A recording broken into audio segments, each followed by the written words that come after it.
All right, Kara, it's been a long time coming, right? Uh, so I'll start off real quick, quick small introduction about Kara. We were able to meet at a live event uh, where you were at your own booth, and I happened to walk over. We just had a conversation, and I know one of the questions I had was, would you come on the podcast, right? Because all the information you have, your passion for what you're doing. And so I'm very happy that you were eager to come on and share your struggles, your journey in life, and everything you're doing now to help other people. So I'll stop there and I'll let you introduce yourself, and tell everybody, who Kara is today and what you're most excited about. Well, hello everybody. My name is Cara Marino. I've been an occupational therapist going on 7 years, and I became a certified holistic herbalist officially as of yesterday, 3 years. Cool. Um, so essentially, everything I do is integrating this new perspective of holistic health and wellness. So I take the concepts of what being an occupational therapist is, of modifying and adapting and promoting different routine perspectives, but then integrating herbal medicine. So I hand create all my clients' herbal medicines to essentially gear towards the primary and secondary health and wellness goals to meet that quality of life. And just really the most exciting thing is having opportunities like this, like being on John's podcast, to tell the world that I essentially exist in order to meet more people and create more rapport with the community and be this big change and wave of what it means to have a healthy lifestyle. Because as we all know, since COVID, I feel like no one's really gotten back on track after all of that trauma. Yeah. And I'll be honest with you, like you're the first I ever met that does what you're doing.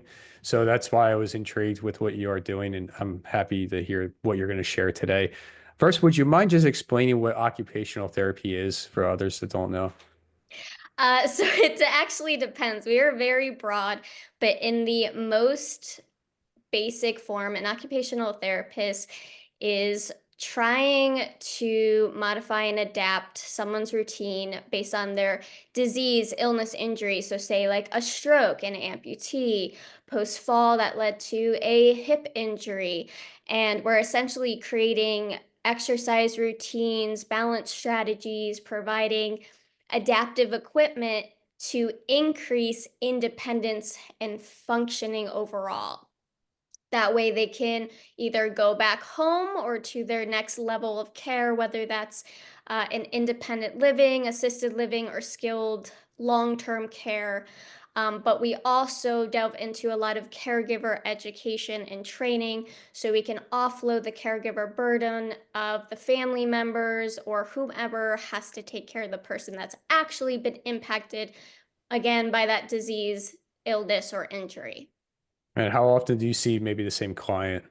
Or I'm sure it depends, right? It all depends. I specialize in skilled nursing, so I can have a patient for as little as 2 weeks because it's just revamping after a fall, or having someone as long as 4 months because it's a post-stroke.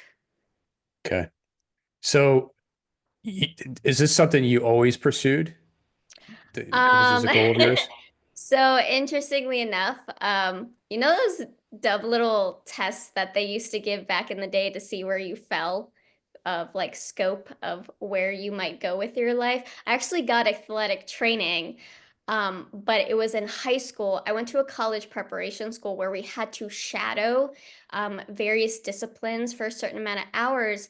And when I was in high school, there was a whole newspaper article about occupational therapists and the influx and wave of needing more, that there weren't enough in the field, and it's becoming a growing expansion within colleges to accept occupational therapy as a degree. So I shadowed an outpatient setting and immediately fell in love because of the it's so funny. I'm such an introverted person, but I really crave human connection and understanding. And that's a whole basis to occupational therapy is you are seeing someone in the most vulnerable state of their life. And you are their advocate. You are their individual that's trying to show them the good through all of the bad that they've been through. And that's where it clicked of, yeah, this is where I want to be because, oh, wait, I never realized till later in my life that I've had occupational therapy all of my life, but I was too young to understand it. I had an OT and a PT after I had open heart surgery at 4, and I had no idea that it was the occupational therapist helping me get out of bed, how to, as a child, to learn to take myself to the bathroom again. Had no clue that's what it was. And I go, oh, this is all coming full circle. The person who helped me to essentially be a kid again is the person I want to be for other people of let me show you what you're capable of. Even if it's to not where you want it to be, at least it's better than the outcome of where you came from the hospital. That is so cool. Yeah, I'm glad you shared that, how it just came like full circle. And it was just on a whim of just reading a magazine or article, right? Yeah, it was a Yeah. newspaper article, and I was just like, "Whoa, this is interesting." And again, it's a very demanding job. You are anything and everything on the fly, but it has given me such a need to keep going because the I take pride in the concept that at least 95% of my patients that go home say, "Wait," because I tell them, I go, "I need you to be able to do this. I don't go home with you." When I do like a lot of adaptive training, and they always go, "Wait, you're not part of the package?" And I'm like, "I'm sorry, I'm not." And they want to take me home. And to me, that is the best compliment as a therapist is when you've done such a good job that they're emotional that they won't see you again because of how much you've helped them. And how often would one session be, or whatever, whatever you call it when they come in? So evaluations are different. So an evaluation can be 30 minutes to like today, I was with the person for 83 minutes, sometimes even 120, depending on the complexity and nature of their disease and injury when they come in. And then the actual treatment times, technically, they're set in skilled nursing at least, they're set for anywhere between 30 to 45. But sometimes I have to go over because in my older adult population, things don't move as quick.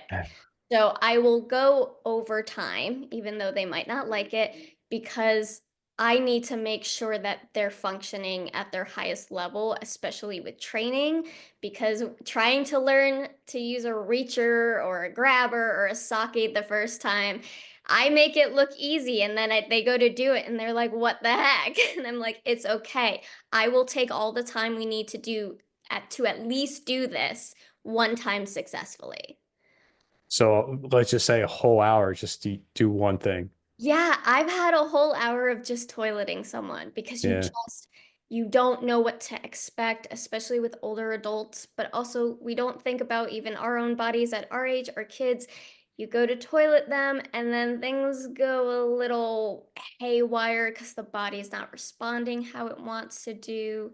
And then you think about the fact of, okay, we can't stand, so what do we do next? And then you have to bring sit to stand devices in to help them stand. So it's a whole chaotic dynamic that I wouldn't change for the world though, because I love it so much. All right. So you get to have this interaction with this one person, or maybe two if they bring their spouse or whatever. I'm assuming that happens, and you build a relationship, right? So Yes. let's. I don't know how often you would see the same person. Maybe it's every week or whatever, right? I'm sure everybody's different. But I mean, you said you're introverted. Now you're just so you're like you like the one-on-one kind of deal. Yes. Yeah. I'm very, very one-on-one oriented because that is when you can really gauge how to open up to that person in response. In when I was a student, they really talked about the whole professionalism nonsense. And yes, obviously to a degree, like I'm not going to tell you my whole life story because that's just creepy and we don't have time for that. But again, I'm seeing this patient at their most vulnerable state. So I'm going to tell them about some of my vulnerabilities or things I've been through. And that dynamic makes them feel less alone. And also to establish that I'm not just here to treat them like a number. I'm here to be vulnerable with them because they're a person. Uh, it's, I recently, not recently, but 2 years ago, I had a back injury and I was out of work. And coming back, especially my patients who do have a lot of back pain, I've learned so much that I can use myself as a legitimate example to get them to understand better. And that just helps the whole concept of I'm not demanding you to do this, I'm not screaming at you to do this. I am instructing you because I know where you've been and how it feels to a degree. Like it's not to take away from their pain and what they're suffering from, but to know a lot of people suffer from this, including myself, in order for them to actually understand, like, hey, this is why we're moving our body this way. This is why we're doing these exercises to strengthen the accessory muscles so you're not having this increased back pain, things of that nature. It just clicks a little bit better. And I've noticed that the more, um, they talk about observational therapy not being, a justifiable, but the more rapport I build, the more my patients actually work towards their end goal. They don't fall into this demise of, I'm done. This injury is it. I want to give up. Yeah, you want to see them succeed. And so you're right there supporting them verbally and also, Yeah, physically I as do well. Yeah. dances, I Yeah. scream, I yell. I'm like, I'm so proud of you. Like, do you know that you could not do this last week and now you're doing it? And then it clicks with them of going, oh my God, you're right. Oh my gosh, I can do this. Yeah. It's amazing how much we lose that thought where we think we can't do something anymore, or let's just say we were able to do it and now we can't again. Um, and just for somebody like yourself, just to bring that back up and share that. It's always like, hey, record yourself. We're going to put you on TikTok, so you can go back and watch it again, right? And say, this is where I started. Look at where I am today. And that's great. So you carry a lot of empathy, am I right? Oh, too Yes. much sometimes, especially in my line of work where there's a lot of, I'm there for their last moments. A lot. I've been there for a lot of last moments with my long-term patients. And Hmm.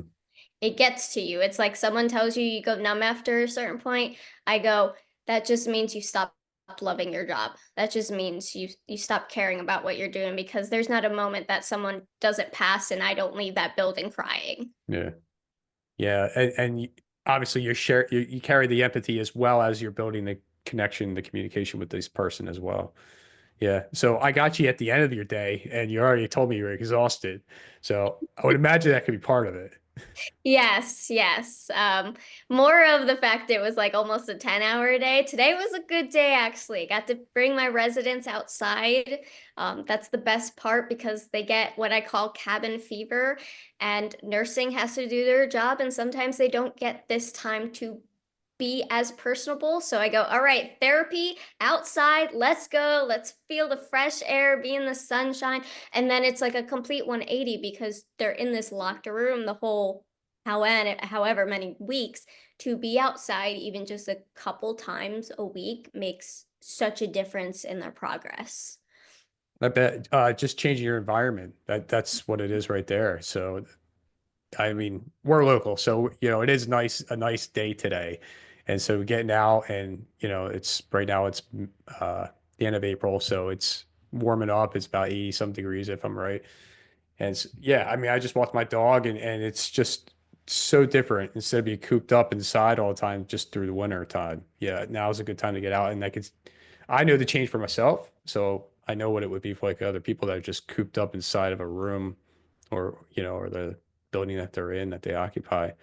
I'm curious now where you transition to being the herbalist. So let's try to shorten this story because I could Eh, go whole podcast with it. I dealt with a lot of trauma during COVID, as I'm sure many healthcare workers can talk about. Um, and I can't during COVID, I couldn't do my job. I'm watching people just become sick. Nothing we did was helping them because it was just the course of the nature of the beast, essentially. And what really clicked my brain was when I had to watch one of my residents who called me her like I kid you not, unofficial granddaughter. If I did not call her Nana, she would not do anything for me for therapy. Really? um, like I had to call her like she was my grandma. And I had to watch her pass away from the window outside because she was on the lock side that we were not allowed to reduce exposure. And that broke me. I ended up being in a really bad headspace to the point that I spiraled so bad over the course of the week after her passing that I tried to take my own life. Um, and I lived in an apartment by myself, so literally, I had no, like my friends and my significant other were trying to keep hope, but it's not like I could see them. I was Hmm. literally stuck alone in this depression. And there was this frustration of there's got to be more. There's got to be something better. There's got to be more than what I just do currently because it's not working. And I went on a whole spiritual journey. One of my friends said, screw it. I don't care how you feel. I'm taking you out. We're going to go to a local shop. And the shop owner mentioned Reiki, but had initially stated she was going for herbalism. And I swear to God, it was like a spiritual smack to the back of the head. And it said, keep asking, go back to the herbalism, keep asking questions. And she spoke about Rosemary Gladstar's herbal schooling and that it can be done online. And literally that night, without hesitating, I went to the introductory course, did that first course, and signed up. And the rest is essentially history. That was what gave me hope because of realizing it was this beautiful concoction within my own spirituality of finding that other part of me I've been missing for so long to the fact of being what a healer is. And it's learning essentially the basic forms of medicine and how they've helped us for so many years that we now so naturally neglect because of Western medicine system. And I would like to preface nothing against Western medicine system because it's the only reason I'm still here. Um, but it's the fact of we've gotten so far away from what it means to just live. And the more I delved into the course, the more this passion and angry, uh, like not so much anger in the negative turn, but in the positive turn of fueling this passion of trying to understand how herbs help our bodies. And then when I really sat down after I did my course completion and got my certification, what the heck do I do with this? What was the point of it? I'm like, did I just do that for fun to be a distraction or was there a bigger meaning? And I really sat down and I went, just kept making these bullet points. And I realized that herbalism is very similar to the concepts of occupational therapy.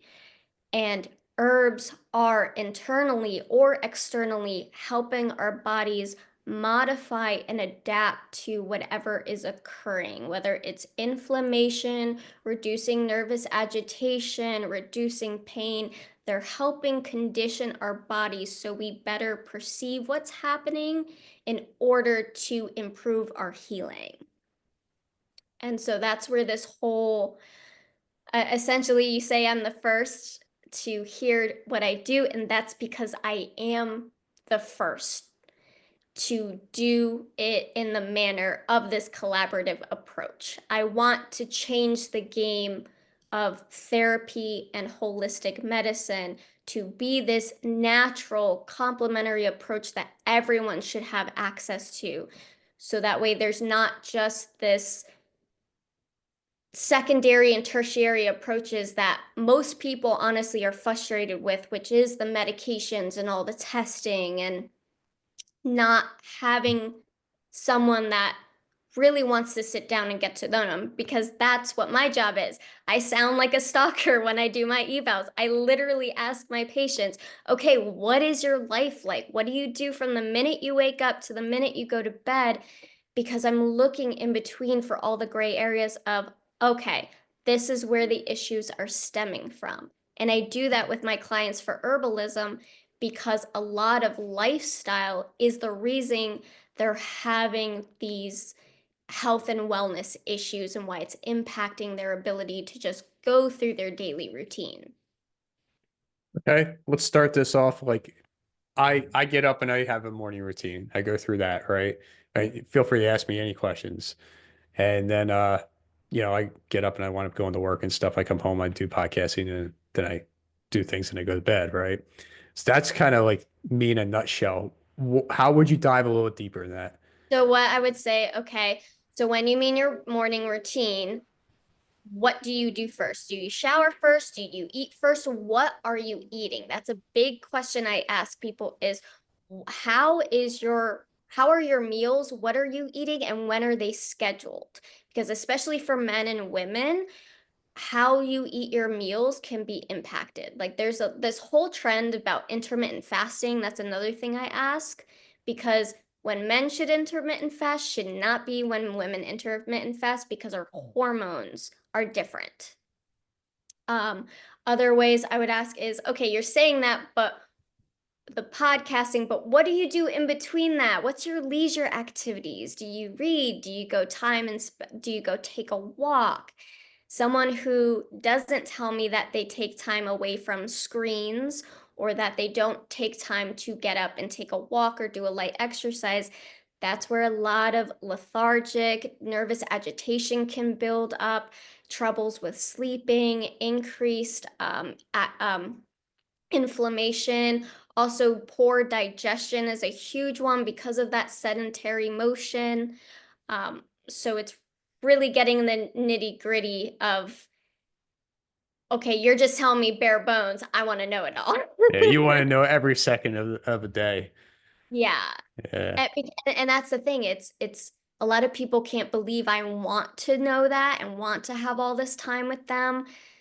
But that's because I know what it's like to not have someone take the time with me for my own health issues.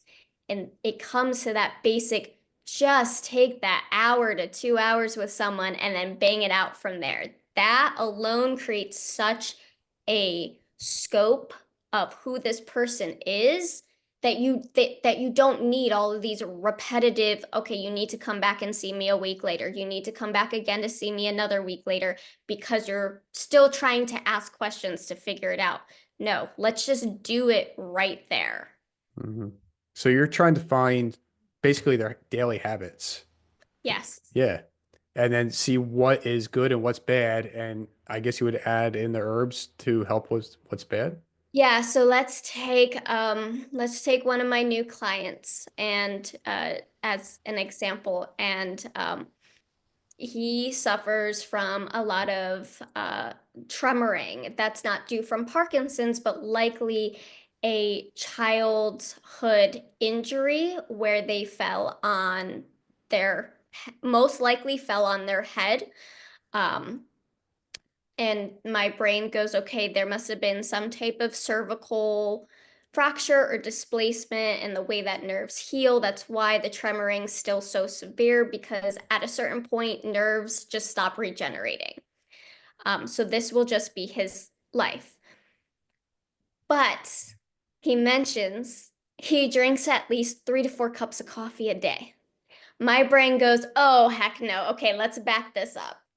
I'm not going to say don't enjoy your coffee for crying out loud. I've had to give up so many things in my life that what my one uh, obsession is dark chocolate or matchas. I will fight anybody. So if someone genuinely enjoys coffee, I'm not going to tell them to completely go cold turkey. But coffee is a stimulant.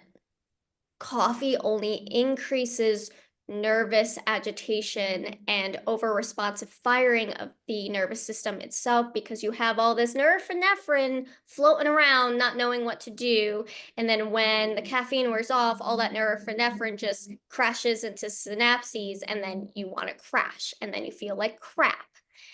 So it's telling this individual that, okay, let's do 2 weeks of no coffee just as a reset. One, because also your gut health is likely impacted, and learn and that's the big thing I love is just educating people is that your nervous system and your digestive system are sister systems. They are constantly communicating with each other.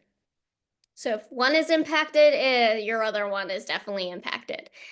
Um, and just telling him that over time, see how you feel, and then implement like a cup a week and then 2 cups a week. But I usually recommend no more than 2 cups a week because the alkaloid level in coffee is so high that inflammation just wreaks havoc through the system, and it affects all parts of the body.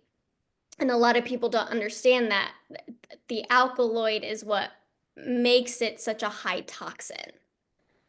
Like we've made, this is the thing about coffee, is we've made something that should be enjoyed in small quantities, like in other countries, into a legitimate drug addiction here.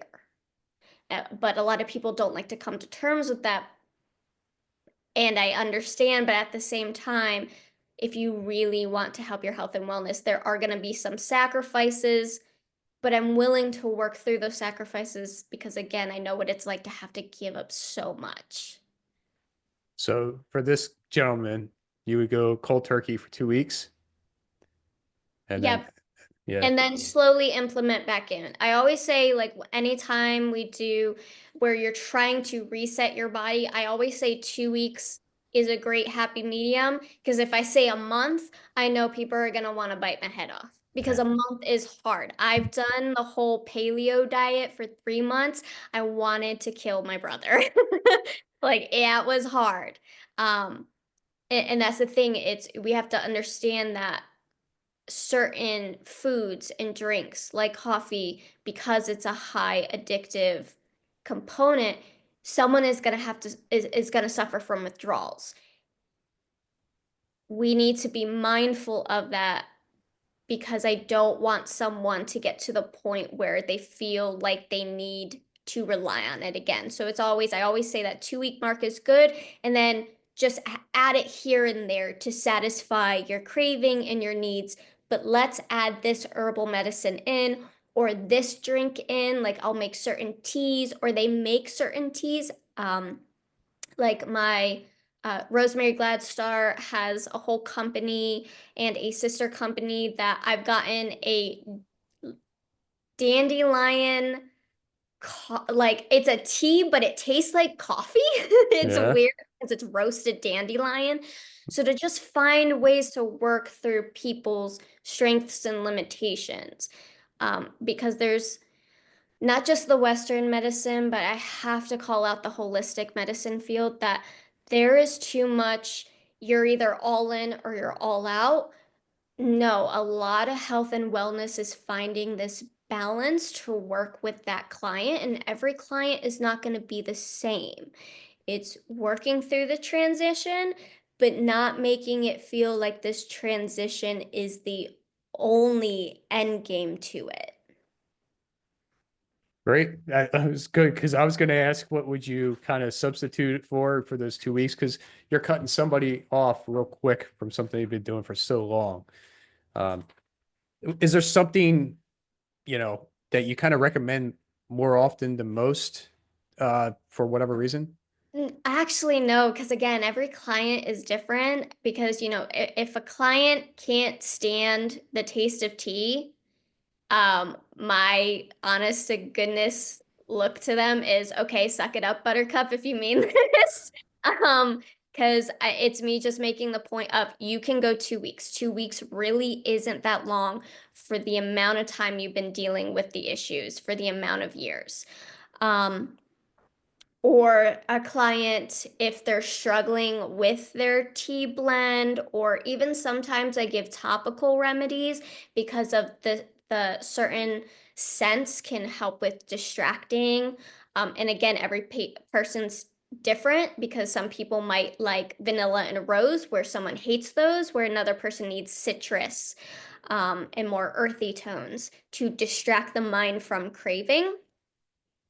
Um, but again, it's really just understanding, getting to know that person, um, and figuring out. Usually, if I say if you don't like tea, it's okay to mask it with honey or agave because those will naturally process in your body. It'll assimilate very easily.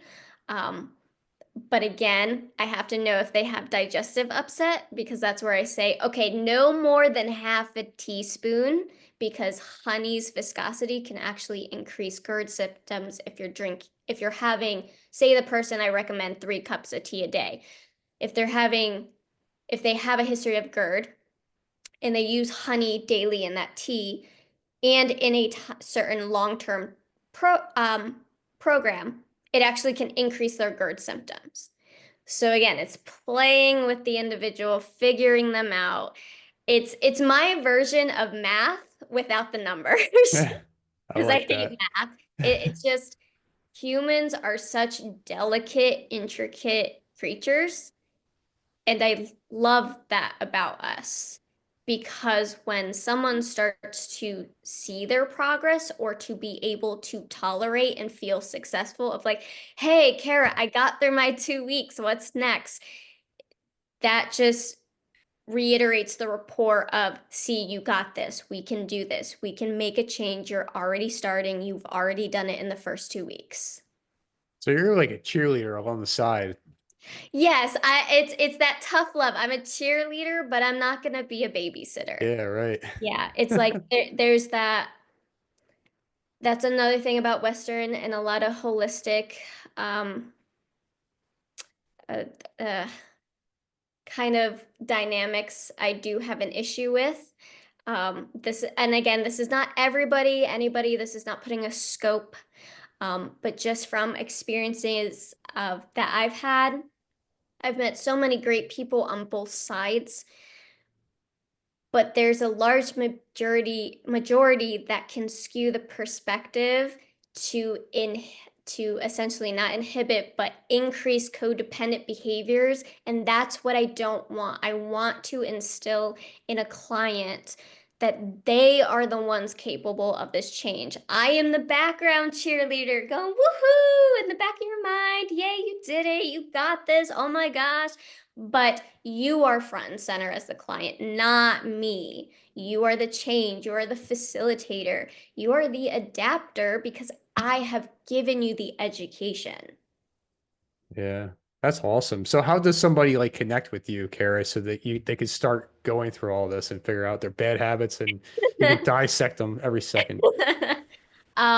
So the best way to reach out to me is on the website, which is www.greenenchantments.com. I have completely rebranded, so it's literally if you just look up my business name, I am sure to pop up somewhere. But again, that's greenenchantments.com.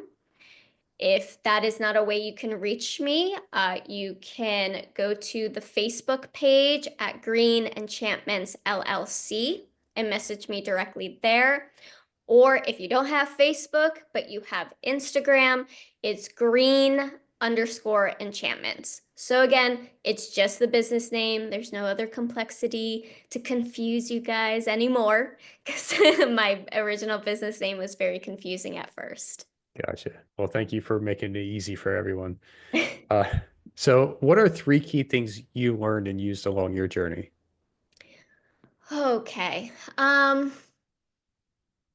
Probably the first would just be having a mantra of like every day I would wake up and say, you don't grow from comfort, keep going. You don't grow from comfort, keep going.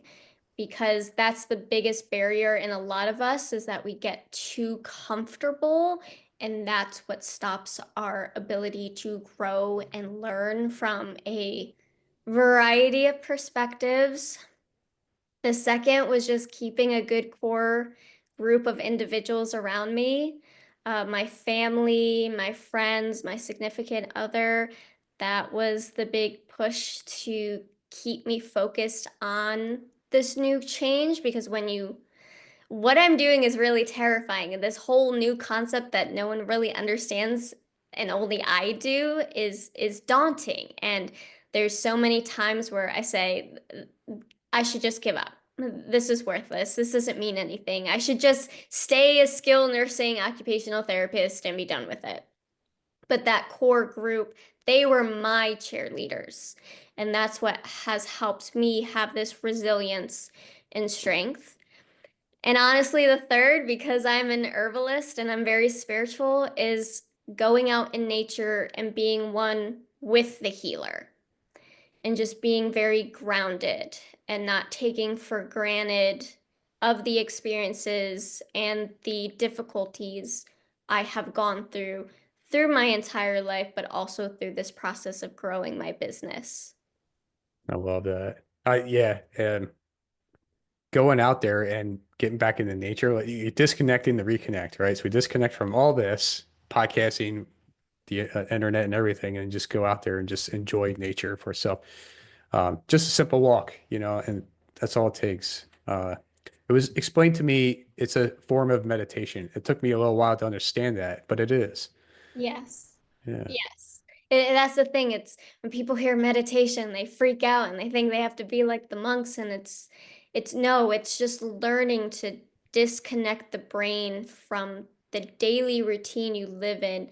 And there's almost this silence finally that you can achieve, whether it's through gardening or dancing or walking. It's learning what gives you that zen, even if it's a productive movement. Yeah.